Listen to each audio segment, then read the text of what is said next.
கர்த்தருடைய பரிசுத்தமான நாமம் மகிமைப்படுவதாக. ஆசீர்வாதமான ஒரு நல்ல காலவேளையிலையும் பாளையங்கோட்டை இந்திய தேவ சபையில் இருந்து காலை மன்னாவை உங்களோடு கூட வழங்குவதில் மிகுந்த சந்தோஷம். கர்த்தர் இந்த நாளை உங்களுக்கு ஆசீர்வாதமாய் மாற்றி தருவாராக. இந்த நாளை ஆண்டவருடைய கரத்திலே ஒப்பு கொடுத்து இந்த நாளை நீங்கள் ஆரம்பியுங்கள். கர்த்தருடைய கரம் உங்களோடு கூட இருந்து இந்த நாளை நடத்தட்டும். இந்த நாளின் தியான பகுதிக்கு உங்கள் கவனத்தை திருப்புகிறேன். நியாயாதிபதிகள் 9ஆம் அதிகாரம். இந்த அதிகாரம் 57 வசனங்களை உள்ளடக்கின ஒரு அதிகாரம். கிதியோனுடைய மரணத்துக்கு பின்பு அவனுடைய பிள்ளைகளும் அவனுடைய மறுமனையாட்டியின் மகன்மாயிருந்த அபிமெலேக்கு என்பவன் அபிமெலேக்கினுடைய பிள்ளைகளை கிதியோனுடைய பிள்ளைகள் 70 பேரை கொன்று போட்டான். இதிலே தப்பினவன்தான் ஒருவன். 70 பேரில் ஒருவன் மாத்திரம் தப்பி வேறிடத்திற்கு ஓடி போய்விட்டான். அவன் யோதாம். அவன் ஒரு சம்பவத்தை இஸ்ரவேல் ஜனங்களுக்கு சொல்லுகிறான். ஒரு கதை சொல்லுகிறான். விருட்சங்கள் எல்லாம் தங்களுக்கு ஒரு ராஜாவை அபிஷேகம் பண்ணும்படி போய் ஒவ்வொரு மரத்திலிடத்திலாவது தங்களுக்கெல்லாம் நீங்கள் ராஜாவாய் இருக்க வேண்டும் என்று கேட்டுக்கொண்டது என்று சொல்லி ஒரு சம்பவத்தை சொல்லுகிறான். ஒலிவ மரத்தினிடத்திற்கு போகிறதாம். அடுத்தது அத்தி மரத்திடத்துக்கு போகிறது. திராட்சை செடியிடத்திற்கு போகிறது. இவைகள் ஒன்றுமே ராஜாவாய் இருப்பதற்கு சம்மதிக்கவில்லை. காரணம் என்ன? ஒலிவ மரம் சொல்லுகிறது, தேவர்களும் மனுஷர்களும் புகழுகிற என்னில் உள்ள என் கொழுமையை நான் விட்டு அரசாளப் போவேனோ மரங்களை. அத்திமரம் சொல்லுகிறது, என் நற்கனியையும் மதுரத்தையும் விட்டு மரங்களை அரசாள போவேனோ என்று கேட்டது.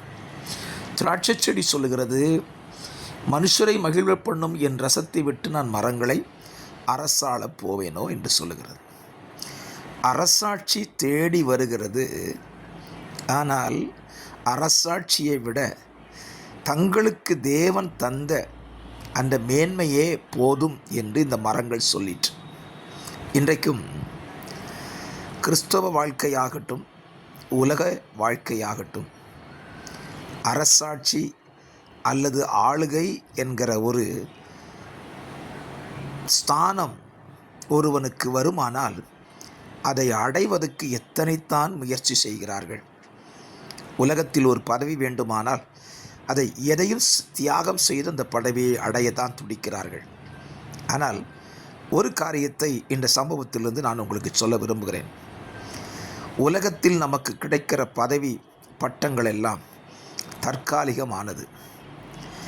தேவன் நம்மை நம்பி நமக்கென்று ஒரு ஸ்தானத்தை கொடுத்திருப்பார் தெரியுமா? அது நிரந்தரமானது. அந்த ஸ்தானத்தை விட்டு உலகத்தில் கிடைக்கிற பதவிகளுக்காக நாம் அதன் பின்னால் ஓடினால் அன்றோ பரிதாபம், நமக்கு கிடைத்த ஸ்தானம் நம்மை விட்டு பறி போய்விடும்.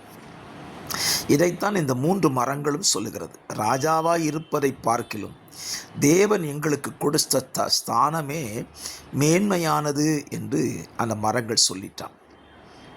ஆகவே இந்த காலவேளையிலே என்னுடைய வார்த்தையை கேட்கிற நீங்கள், உலகத்திலே எனக்கு எந்த பதவியும் கிடைக்கவில்லையே, எனக்கு எந்த ஆளுகையும் கிடைக்கவில்லையே என்று வருத்தப்படுகிறீர்களா? நான் சொல்லுவேன், உங்களுக்கென்று தேவன் ஒரு ஸ்தானத்தை கொடுத்திருக்கிறார். அந்த ஸ்தானத்தையே மேன்மையாக கருதி அதில் மகிழ்ச்சியாக இருக்க கற்றுக்கொள்ளுங்கள். அது நிரந்தரமாயிருக்கும். ஒரு உதாரணம் சொன்னால் புரிந்து கொள்வீர்கள். இந்த உலகத்தில் ஒரு வார்டு மெம்பராக இருந்தால் 5 வருஷம்தாங்க. ஒரு கவுன்சிலராக இருந்தாலும் 5 வருஷம்தான். ஒரு எம்எல்ஏவாக இருந்தாலும் 5 வருஷம். ஒரு எம்பியாக இருந்தாலும் 5 வருஷம். அதற்கு பின்பு அவர் ஜெயித்தால்தான் அந்த பதவி. ஆனால் நீங்கள் உங்கள் குடும்பத்தின் தலைவராக இருந்தால் எத்தனை ஆண்டு காலமும் அந்த குடும்பத்தின் தலைவராகவே இருக்கலாம். இன்றைக்கு ஆவிக்குரிய வட்டாரத்திலும் பாருங்கள், ஒரு ஊழியர் கூடுகை என்றால் தலைவராவதற்கு எத்தனை பிரயாசங்கள். அந்த தலைவர் பதவியிலிருந்து இறங்கிக் கொள்வதற்கு மனம் வருகிறதா? வரவில்லையே. அதை தக்க வைத்துக் கொள்வதற்குத்தான் எத்தனை பிரயாசப்படுகிறார்கள். நான் ஒன்று சொல்லுவேன், நீங்கள் நல்ல ஒரு ஆவிக்குரிய ஊழியனாய் இருந்தால் இறுதி வரை அந்த ஸ்தானத்தில் நீங்கள் நிலைத்திருப்பது உங்களுக்கு ஆசீர்வாதம். ஆகவே ஒலிவ மரமும் அத்திவ மரமும் திராட்சை செடியும் சொன்னது போல உங்கள் ஸ்தானத்தை விட்டு வேறொரு ஸ்தானத்திற்கு ஓடி அலையாதிருங்கள். தேவன் தந்த ஸ்தானத்தில் நிலைத்திருங்கள். அது உங்களுக்கு ஆசீர்வாதமாக இருக்கும். ஜெபிக்கலாம். பரிசுத்தமுள்ள நல்ல பிதாவே, இந்த வார்த்தையின்படி தேவன் எங்களுக்கு கொடுத்திருக்கிற இந்த ஸ்தானத்தை விட்டுவிடாதபடி ஸ்தானத்தில் நிலைத்திருக்கக்கூடிய கிருபைகளை எங்களுக்கு தாங்க. வார்த்தைகளை கேட்கிற நம்முடைய பிள்ளைகளை கர்த்தர் ஆசீர்வதியும். இயேசுவின் நாமத்தில் ஜெபிக்கிறேன்.